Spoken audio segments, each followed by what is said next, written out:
Bharatiya Janata party चाहे तो पुलवामा में जो गाड़ी आई है, सैटेलाइट इमेजेस से वो पता कर सकती है कि वो किस रास्ते से वो गाड़ी आई थी। तो हमारे मन में भी एक इच्छा आती है कि हमारे सबसे बेहतरीन एयरक्राफ्ट जो नींबू और मिर्च लगा करके जिनकी पूजा की गई थी, यूपी में तो डिजाइन हो गया एक और, लेकिन देश में क्यों नहीं ऐसी सड़कें बन रही जहां पर इमरजेंसी के समय पर एयरफोर्स इसको इस्तेमाल कर सके। माननीय सदस्य श्री अखिलेश यादव जी।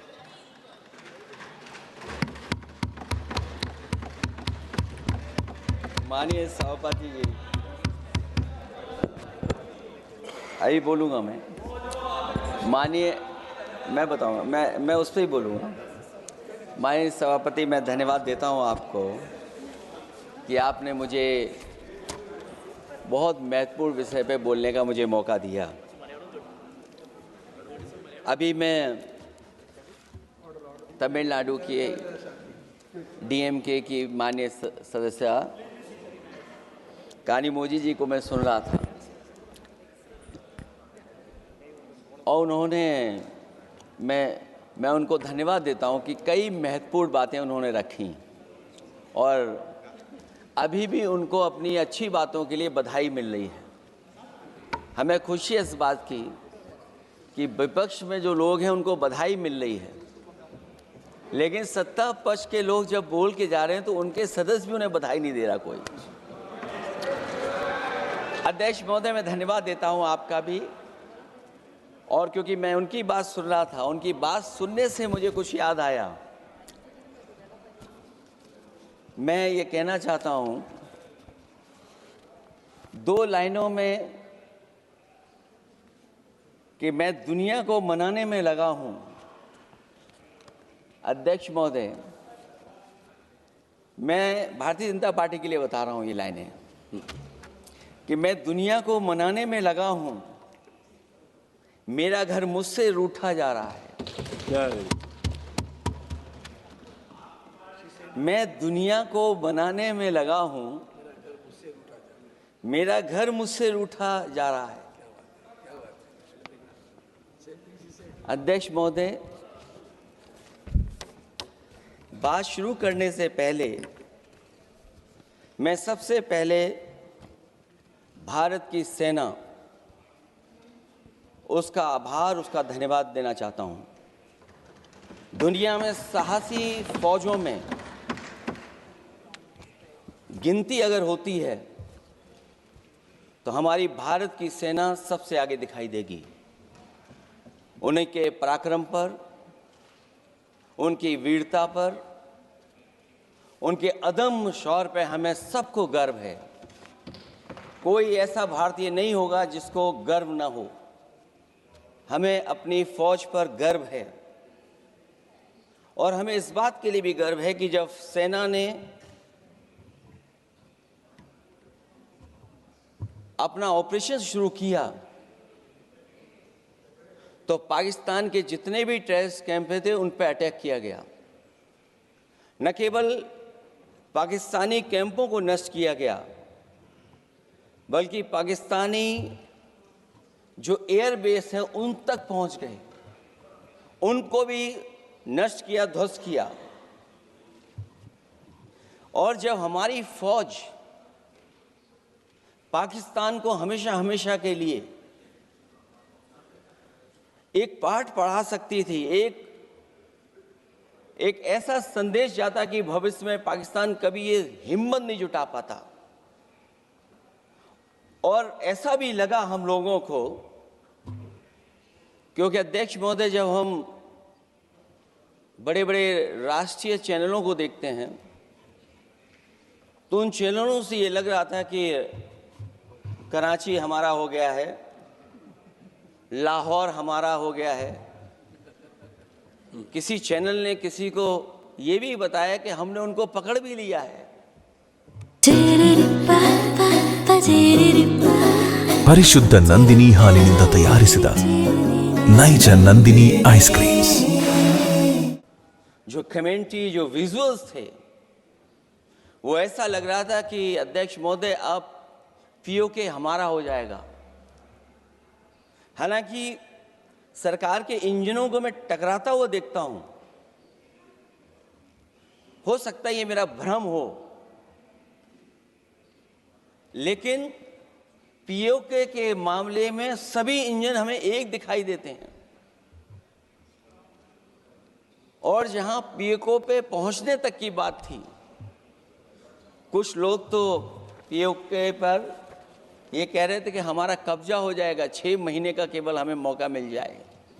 ये अफसर सरकार आखिरकार पीछे कैसे हट गई और क्या कारण था कि सरकार को सीज फायर का ऐलान करना पड़ा? अध्यक्ष महोदय, हमें उम्मीद थी कि सरकार सीज फायर करेगी, सरकार ऐलान करेगी, लेकिन इनकी मित्रता बहुत है, बहुत गहरी मित्रता है। और उसका परिणाम ये है कि इन्होंने अपने मित्र से ही कहा कि आप ही सीज फायर अनाउंस कर दीजिए, हमारी कोई ज़रूरत नहीं है, हम सीज फायर आपसे ही स्वीकार कर लेंगे। आखिरकार किस दबाव में ये सरकार स्वीकार कर रही है? वैसे तो अध्यक्ष महोदय, आज जिस विषय पर बोलने के लिए मैं खड़ा हुआ हूं, दरअसल वो विषय होना ही नहीं चाहिए था। ये दुर्भाग्यपूर्ण है कि आजादी के इतने साल बाद भी ऐसे मुद्दे बने हुए हैं। ये बात अध्यक्ष महोदय पक्ष विपक्ष की नहीं है, देश की सुरक्षा की है, जनता के जीवन और रक्षा की है। हम सब मिलकर के कोई ऐसी नीति रणनीति बनाते क्यों नहीं है जिससे सीमाएं हमेशा हमेशा शांत रहें। लेकिन पहलगांव की घटना ने साबित कर दिया है कि लापरवाही देशवासियों की जान ले सकती है। और अभी जब मैं सुन रहा था और बहुत ही उत्तेजित भाषा में जब जवाब मिल रहा था, उत्तेजित भाषा इसीलिए बोल रहे हैं कि जनता सम्मोहित हो जाए, जनता स्वीकार करने लगे। लेकिन सच्चाई ये नहीं है। आप कितना भी उत्तेजित बोलें, देश की जनता समझ रही है। ये सही है कि जनता के इमोशंस का लाभ आप उठा रहे हैं शासन करने के लिए। जनता का इमोशन का लाभ उठाती है सरकार। मुझे याद है कि जिस दिन पहलगांव हमला हुआ, उस दिन वहां का हर पर्यटक पूछ रहा था, जो पर्यटक पूछ रहे थे कि खतरों के बीच मेरी रक्षा करने वाला कोई वहां क्यों नहीं था। आखिरकार ये सबके मन में सवाल यही है कि जिस समय घटना हुई, आखिरकार उन्हें बचाने वाला कोई क्यों नहीं था। और जो सरकार ये दावा करती है, 370 के बाद ये कहा सरकार ने कि भविष्य में कोई आतंकवादी घटना नहीं होगी, वहां टूरिज्म बढ़ेगा। जितने लोग वहां गए वो सरकार के भरोसे पे गए थे, वो सरकार के आश्वासन पे गए थे। और आखिरकार सिक्योरिटी लैब्स की जिम्मेदारी कौन लेगा? अध्यक्ष महोदय, सबसे बड़ा सवाल यही है कि सिक्योरिटी लैब्स का रिस्पॉन्सिबल कौन होगा, वो जिम्मेदारी कौन लेगा? और ये जो पहलगांव की घटना हमारे इंटेलिजेंस फेलियर की वजह से है। उन्हें मैदान को खुला छोड़ दिया। वो सरकार जानती होगी कि कितना समय लगा होगा फोर्सेस को आने में। आखिरकार वो जिम्मेदारी किसकी है? और फिर सरकार को ये जरूर बताना चाहिए कि सरकार क्या क्या कदम उठा रही है कि भविष्य में ऐसी घटना ना हो, क्योंकि पहलगांव से पहले पुलवामा भी हुई और पुलवामा में भी यही बात रखी गई थी कि इंटेलिजेंस फेलियर है। उस समय भी किसकी जिम्मेदारी थी इंटेलिजेंस फेलियर की, किसी को नहीं पता। और अगर इंटेलिजेंस फेलियर पहले था तो पहलगांव में भी वही इंटेलिजेंस फेलियर हम लोगों को और पूरी देश की जनता जानती है आखिरकार जिम्मेदारी किसकी बनती है। जो लोग बड़ी बड़ी बातें कर करके चले गए, कम से कम देश के सामने एक सबसे महत्वपूर्ण सवाल, उसका जवाब सरकार की तरफ से आना चाहिए। क्योंकि हमारी सीमा पर जो सुरक्षा है, जो रक्षा करने वाले हमारे सेना के लोग हैं, वो हमारी सीमाएं सुरक्षित रखते हैं। लेकिन हमारे भारत का क्षेत्रफल क्या है, और सरकार को कम से कम ये जानकारी देनी चाहिए सदन को, देश की जनता को, कि जिस समय सरकार में ये भारतीय जनता पार्टी आई है और आज जब हम सदन में चर्चा कर रहे हैं तो हमारे भारत का क्षेत्रफल क्या है, कम से कम क्षेत्रफल पता होना चाहिए। ನನ್ನ ಫೇವರೇಟ್ ನಂದಿನಿ ಚೀಸ್. ಈಗ ಎಲ್ಲರ ಫೇವರೆಟ್ ನಂದಿನಿ ಚೀಸ್. क्योंकि जब हम सवाल पूछते हैं, और जो सवाल पर्यटक पूछ रहे थे कि कुछ ऐसे लोगों को सरकार की ओर से चारों तरफ से चाक चौबंद सुरक्षा घेरा क्यों दिया जाता है, वो जो बाद में ठग साबित होते हैं, जो हमारी रक्षा क्यों नहीं की गई।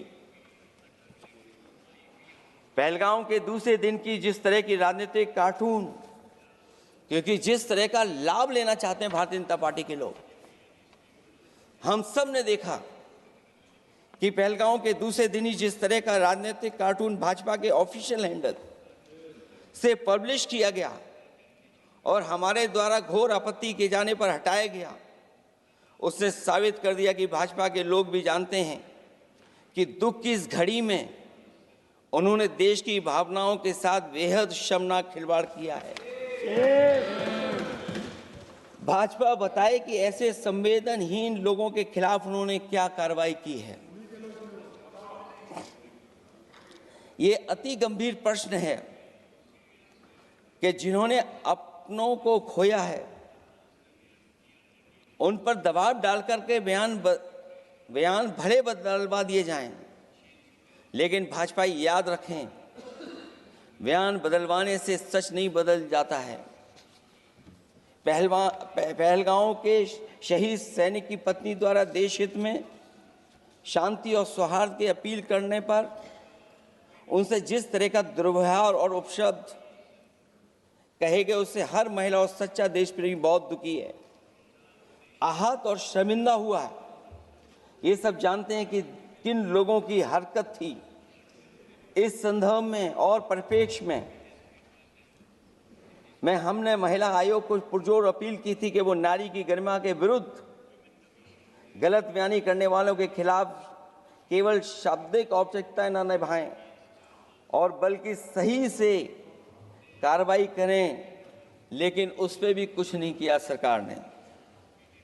पहलगाम की पीड़ित महिलाओं के बारे में कहे गए बयान के लिए निंदनीय शब्द से निंदनीय शब्द तक को आपत्ति होगी। नारी वंदन की जगह नारी का अपमान, निंदा और हर संभव शोषण उत्पीड़न करना ही भाजपा का असली चेहरा है, जो बेहद शर्मनाक है। पहलगांव में हुए आतंकवादी हमले के जवाब में एलजी साहब ने कहा कि वो इंटेलिजेंस फेलियर है, लेकिन यह नहीं बताया कि फेलियर क्यों हुआ है। अध्यक्ष महोदय, मैं उम्मीद करता हूं कि सरकार का ये जवाब जरूर आए कि फेलियर क्यों हुआ है।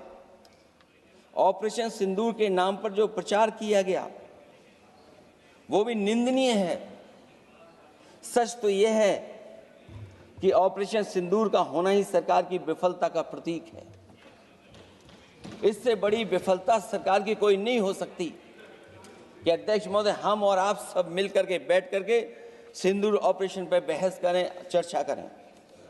ऑपरेशन सिंदूर के दौरान विदेशी लोगों ने दावा किया कि उन्होंने उसे रुकवाया है। ये बात कई बार माननीय सदस्यों की तरफ से आई है कि आखिरकार किसने रुकवाया। हमसे हमारी संप्रभुता खंडित हुई है। संप्रभुता ही स्वतंत्रता की सुनिश्चित करती है। इधर आज़ादी के अमृतकाल का ढिंढोरा पीटा जा रहा है, उधर हमारी इंटीग्रिटी को चुनौती दी जा रही है। देश की विदेश नीति पूरी तरह फेल है। ऑपरेशन सिंदूर और पहलगांव की घटना पर दुनिया के किसी भी देश ने हमारा साथ नहीं दिया। ये हमारी विदेश नीति का संकट काल है। हमारे पड़ोसी देश या तो अतिक्रमण कर रहे हैं या हमारे साथ नहीं खड़े हैं। और अध्यक्ष महोदय, जो हमारे मंत्री जी हैं जिनका क्षेत्र बिल्कुल सीमा पर है, उनसे बेहतर कोई नहीं जानता होगा कि आखिरकार पड़ोसी देश कितना हमारी सीमाओं पर अतिक्रमण कर रहा है। गंभीर नहीं है।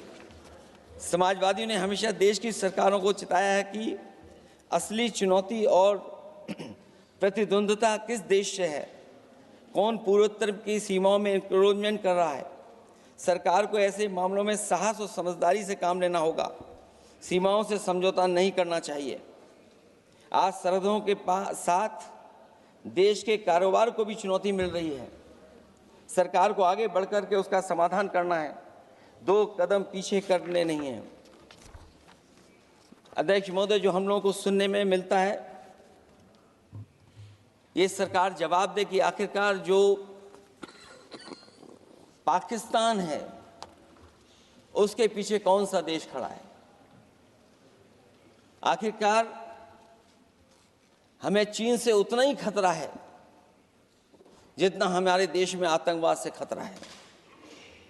सरकार की जो नीतियां हैं, सरकार के जो फैसले हैं, वो कहीं ना कहीं ऐसे हैं जो हमारा सीमाओं का अतिक्रमण कर रहा है, उसी की व्यापारिक गतिविधियों में मदद करने का काम करते हैं।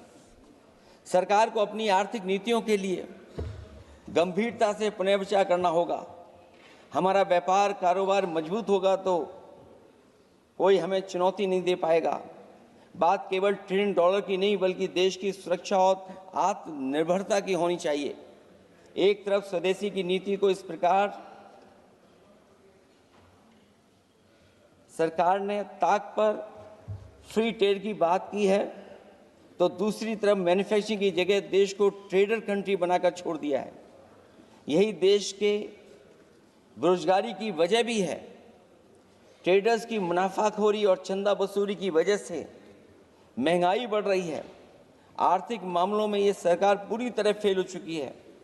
भ्रष्टाचार के कारण हर जगह सड़कें और पुल ध्वस्त हो रहे हैं, टंकियां गिर रही हैं और करप्शन जगह जगह लीक होकर के टपक रहा है। ಮತ್ತೆ ಮತ್ತೆ ಸವಿಯಬೇಕೆನಿಸುವ ಮೃದುವಾದ ನಂದಿನಿ ಪನ್ನೀರ್। मैं ये जरूर कहना चाहूंगा इस समय पर कि कुल मिलाकर सरकार को अपनी राजनीतिक, आर्थिक और सामाजिक नीतियों के लिए एफआईआर जरूर करना चाहिए। सरकार को अपनी राजनीतिक, आर्थिक और सामाजिक नीतियों के लिए एफआईआर लाने की ज़रूरत है।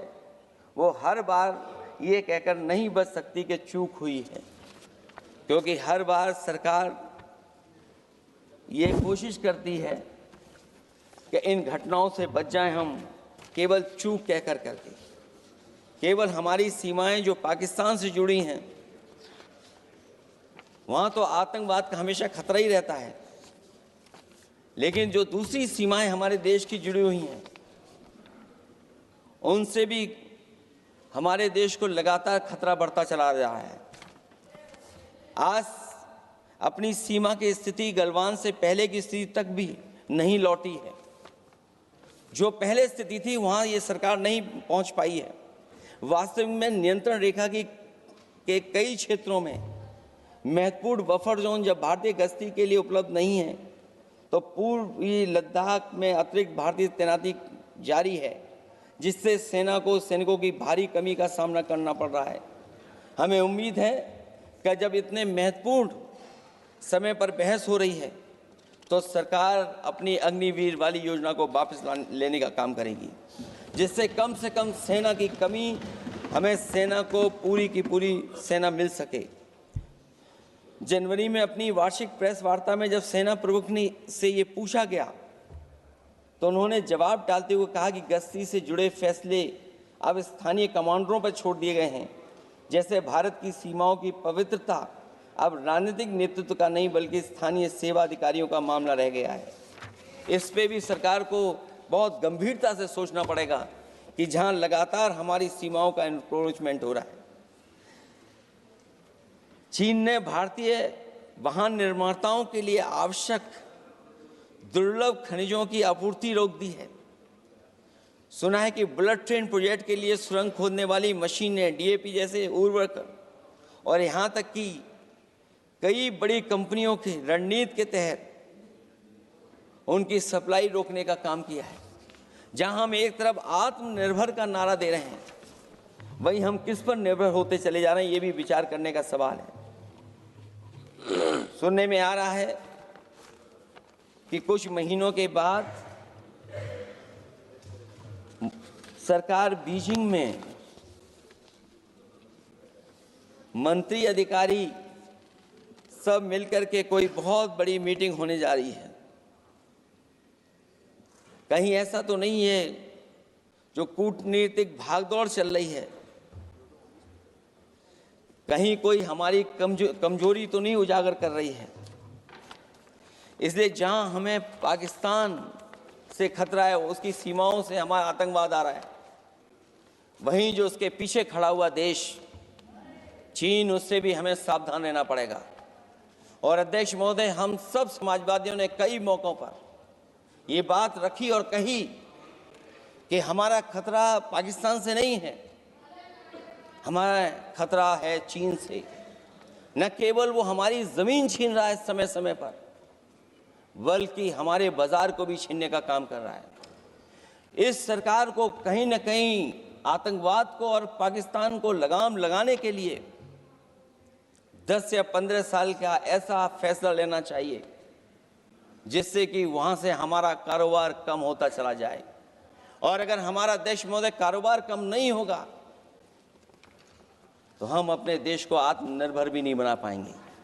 ये जो आत्मनिर्भर का नारा है, कहीं ऐसा तो नहीं है नारा कुछ व्यापारियों को लाभ पहुंचाने के लिए हो रहा हो? क्या व्यापार और राजनीति का संबंध ऐसा हो सकता है कि दोनों एक दूसरे का लाभ उठाएं? और याद रखें कि अगर हमें पाकिस्तान से खतरा है तो चीन राक्षस है, वो हमारी ज़मीन और हमारी बाजार दोनों छीन लेगा। मैं अंत में अपनी बात ख़त्म करने से पहले मैं कुछ सुझाव देना चाहता हूं। और मुझे याद है जब पिछली बार चीन से सवाल खड़ा हुआ था, ये सरकार पता नहीं कैसा फैसला लेती है। और मैं अभी विदेश मंत्री जी को जब सुन रहा था तो विदेश मंत्री जी ये कह रहे थे कि जो इंफ्रास्ट्रक्चर बन रहा है वो हमारा बहुत अच्छा इंफ्रास्ट्रक्चर बन रहा है। हम पुल अच्छे बना रहे हैं, हम सड़कें अच्छी बना रहे हैं, हम ब्रिजेस अच्छे बना रहे हैं। क्या ये सच्चाई है कि जिस तरह का चीन अपने सीमा पर इंफ्रास्ट्रक्चर बना रहा है, क्या उससे बेहतर इंफ्रास्ट्रक्चर हमारा बन रहा है? इसका जवाब जरूर सरकार दे। वहीं जहां हमारे डिफेंस को स्ट्रेंथन जितना हम करेंगे उतनी हमारी नेशनल सिक्योरिटी स्ट्रेंथन होगी। ये जो बजट लगातार कम होता चला जा रहा है, इस बजट को बढ़ाना चाहिए और कम से कम जीडीपी का 3% बजट डिफेंस का होना चाहिए। और जो बजट डिफेंस का हो वो नॉन लैप्सेबल हो, मॉडर्नाइजेशन के लिए फंड हो जिससे कि लैप्स ना करे और हमारी रिसर्च एंड डेवलपमेंट लगातार चलता रहे। जो हमें कई बार आश्वासन मिलता है कि टेक्नोलॉजी ट्रांसफ़र भी हो जाएगा, आखिरकार टेक्नोलॉजी ट्रांसफ़र के लिए हमें वर्षों क्यों इंतज़ार करना पड़ता है? आखिरकार इसका जिम्मेदारी कौन लेगा? जो डिफेंस प्रोक्योरमेंट है हमारा, वो डिफेंस प्रोक्योरमेंट आखिरकार क्यों नहीं होता है? जहां सरकार समय समय पर डिफेंस एक्सपो के नाम पर न केवल भारत बल्कि दुनिया से ये कहती है कि हमारे यहाँ इन्वेस्टमेंट करें। आखिरकार डिफेंस एक्सपो के इन्वेस्टमेंट के कार्यक्रम के बाद कितना डिफेंस सेक्टर में इन्वेस्टमेंट आया है? और साथ ही साथ जब आत्मनिर्भर की बात हो तो हमारे देश की अपनी रक्षा करने के लिए हमारे अपने लोग क्यों नहीं तैयार हो रहे हैं? यह सरकार इतना क्यों नहीं जोखिम उठा रही कि हम खुद तैयार हों उन चीज़ों को बनाने के लिए? इसलिए मैं एक बार फिर ये कहता हूं कि जहां पर सेना ने बहुत बहादुरी के साथ अपने पराक्रम के साथ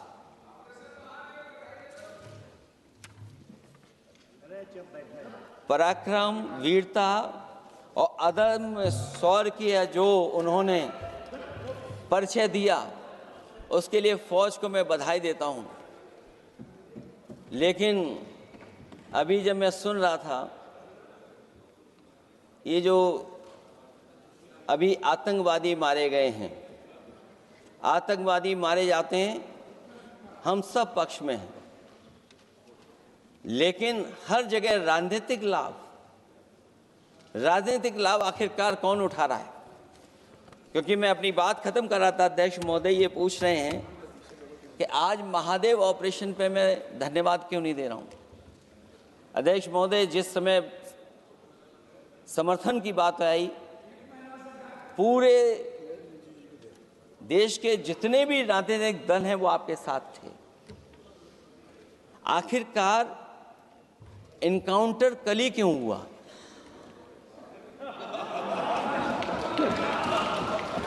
और अध्यक्ष महोदय, फिर वही बात मैं दोहराऊं जिसकी वजह से पहलगांव हुआ, जिसकी वजह से पुलवामा हुआ।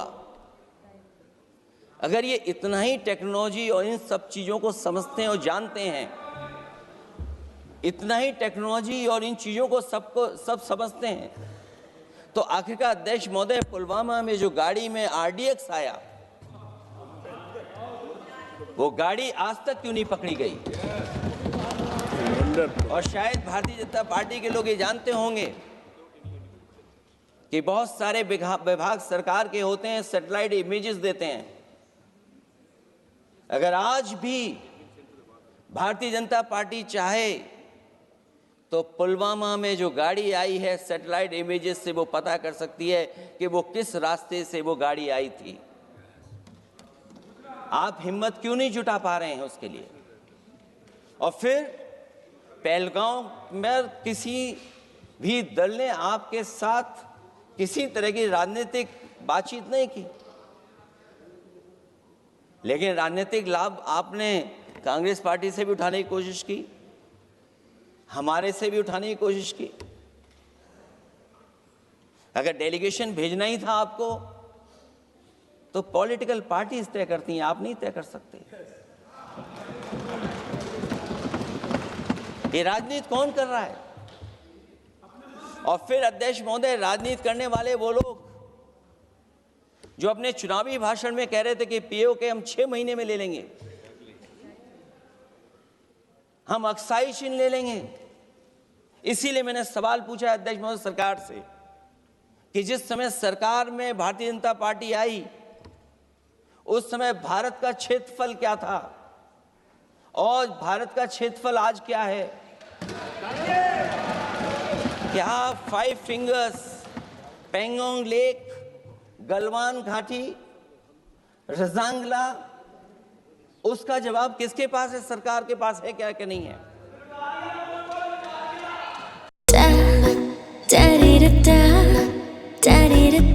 ನನಗಿಷ್ಟ ನಂದಿನಿ ತುಪ್ಪ ಶುದ್ಧ ತುಪ್ಪ ಅಂದ್ರೆ ನಂದಿನಿ. और मैं आज अध्यक्ष महोदय कहता हूं, हम वॉर के खिलाफ हैं, हम वॉर नहीं चाहते हैं, लेकिन सीमा पर शांति रहे, हमारा कोई इंक्रोचमेंट नहीं करे. झगड़ा मैं आज भी कहता हूं, ये लड़ाई आपको, जो लड़ाई हुई है वो पाकिस्तान से आप नहीं लड़े हैं.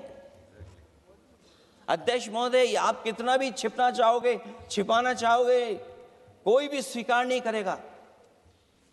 ये जो लड़ाई लड़ी गई है, ये आपको चीन से लड़नी पड़ी थी. और जो समय आप बताते हैं कि इस समय से इस समय तक हमारी एयरफोर्स और हमारे लोगों ने हमला किया, टेररिस्ट लोगों के तमाम सेंटर्स को ख़त्म किया है, तो हमारे मन में भी एक इच्छा आती है कि हमारे सबसे बेहतरीन एयरक्राफ्ट जो नींबू और मिर्च लगा करके जिनकी पूजा की गई थी, वो कितने उड़े थे. हम और सवाल नहीं पूछना चाहते हैं हम आपसे. मैं केवल इतना पूछना चाहता हूं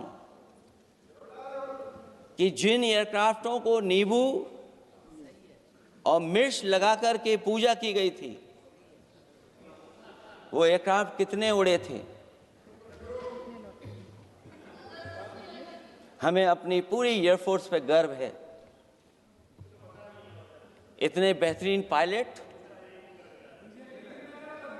किसी के पास नहीं है जितने बेहतरीन पायलट हमारे पास हैं. और हम समाजवादी वो लोग हैं जिन्होंने ऐसा इंफ्रास्ट्रक्चर सड़कों का बनाया था कि अगर कभी इमरजेंसी हो तो आपका एयरक्राफ्ट वहां पर उतर जाएगा. और देश में पहली बार सुकोई, मिराज और हरकुलस अगर किसी ने सड़क पर उतारे थे तो वो समाजवादी पार्टी और हम लोगों ने सड़क पर उतारने का काम किया था. सही बात. और दूसरा, अध्यक्ष महोदय, मैं और जानकारी देना चाहता हूं. आपके देश के प्रधानमंत्री जी, जिस हमारे देश के नहीं, हमारे भी प्रधानमंत्री हैं, हमारे भी प्रधानमंत्री हैं.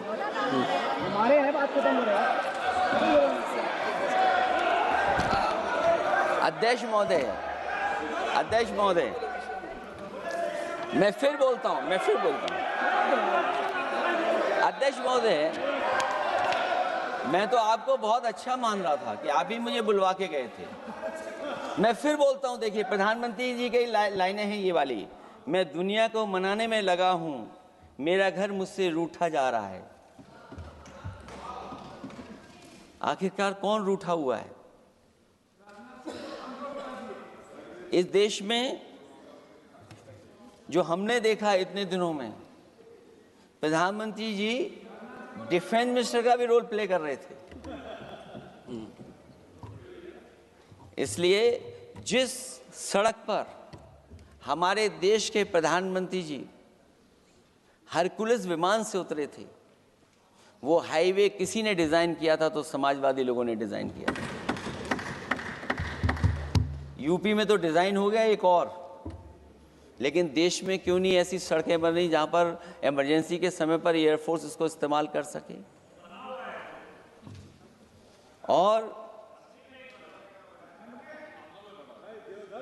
और बनाइए. मैं तो कहूंगा कि और बनाइए, और बनाइए, मैं तो कह रहा हूं. और जिस तरीके से हमारी सेना ने जो मुकाबला किया है, सीज फायर के बाद भी ड्रोन आ रहे थे, ये भी सरकार को स्वीकार करना पड़ेगा.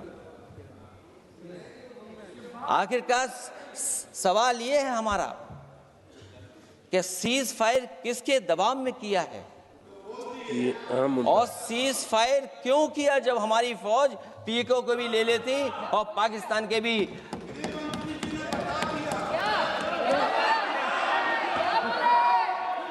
अध्यक्ष महोदय, सीज फायर आपके मंत्री जी ने नहीं किया, सीज फायर आपके मंत्री जी की तरफ से नहीं आया. क्योंकि हमारे मंत्री जी वो सोशल मीडिया को देखते नहीं हैं। सबसे पहले सोशल मीडिया पे बात आई थी, आपको 1 घंटे बाद किसी ने पढ़ के बताया होगा। इसलिए अध्यक्ष महोदय, मैं केवल इतना कहना चाहता हूं अपनी बात खत्म करते हुए, आखिरकार इंटेलिजेंस फेलियर की जिम्मेदारी किसकी है? हमारे भारत का क्षेत्रफल कितना 2014 में था और आज क्षेत्रफल क्या है? और लगातार इनकी सरकार में आतंकवादी घटनाएं क्यों हो रही हैं? और हमारे देश को खतरा पाकिस्तान से तो है ही है, लेकिन उससे ज्यादा खतरा हमारा चीन से है। आखिरकार चीन से मुकाबले के लिए आपकी तैयारी क्या है? मुझे उम्मीद है कि जब सिंदूर ऑपरेशन पर सरकार की तरफ से जवाब आए तो इन सवालों का जवाब आए। बहुत बहुत धन्यवाद आपका। छोटा सा क्लैरिफिकेशन, अखिलेश जी ने बोला, मैं उसका भाषण पे नहीं जा रहा हूँ। एक करेक्शन करना बहुत ज़रूरी है, नहीं तो वो रिकॉर्ड में चले जाएंगे, फिर बाद में सही नहीं होगा। इन्होंने अपना बात रखते समय कहा कि जिस प्रदेश से मैं आता हूँ वहाँ कितने अंदर चीन घुस करके कब्जा करके बैठे हैं। तो मैं रिकॉर्ड बहुत साफ करना चाहता हूँ। 1962 में जब चीन आक्रमण हुआ 10 अक्टूबर को, मेरे गांव से होते हुए 1 महीने 10 दिन असम के मिसामारी तक पहुंचे चीन के आर्मी। फिर वहाँ 21 नवंबर को सीज फायर करके वो पूरे के पूरे वापस विड्रॉ करके चले गए। जो जगह चीन ऑक्यूपाई करके रखा है असाफिला साइट में लोंजू, वो 1959 में जब हमारा वहाँ असम राइफल का कैंप था 1959 में कैप्चर किया, और उसके अतिरिक्त थोड़ा सा और एक्स्ट्रा जो लिया वो 1962 में कंप्लीट विड्रॉल नहीं। उसके बाद 1962 के बाद वहाँ मैकमोहन लाइन जमीनी पे रेखा नहीं, इसको LAC कहा जाता है, line of actual control. 1 inch, कई सरकार आए हैं 1962 के बाद अरुणाचल प्रदेश में 1 इंच चाइना ने एक्स्ट्रा ना अंदर घुसा है ना जमीन लिया है। ये रिकॉर्ड क्लियर होना चाहिए। ओके। ಮತ್ತಷ್ಟು ವಿಶೇಷ ವಿಡಿಯೋಗಳನ್ನು ನೋಡಲು ಮತ್ತು ಹೊಸ ವಿಡಿಯೋಗಳ ಬಗ್ಗೆ ತಿಳಿಯಲು ಈ ದಿನ .com ಯೂಟ್ಯೂಬ್ ಚಾನೆಲ್ ಸಬ್ಸ್ಕ್ರೈಬ್ ಮಾಡಿ ಮತ್ತು ಬೆಲ್ ಐಕಾನ್ ಕ್ಲಿಕ್ ಮಾಡಿ.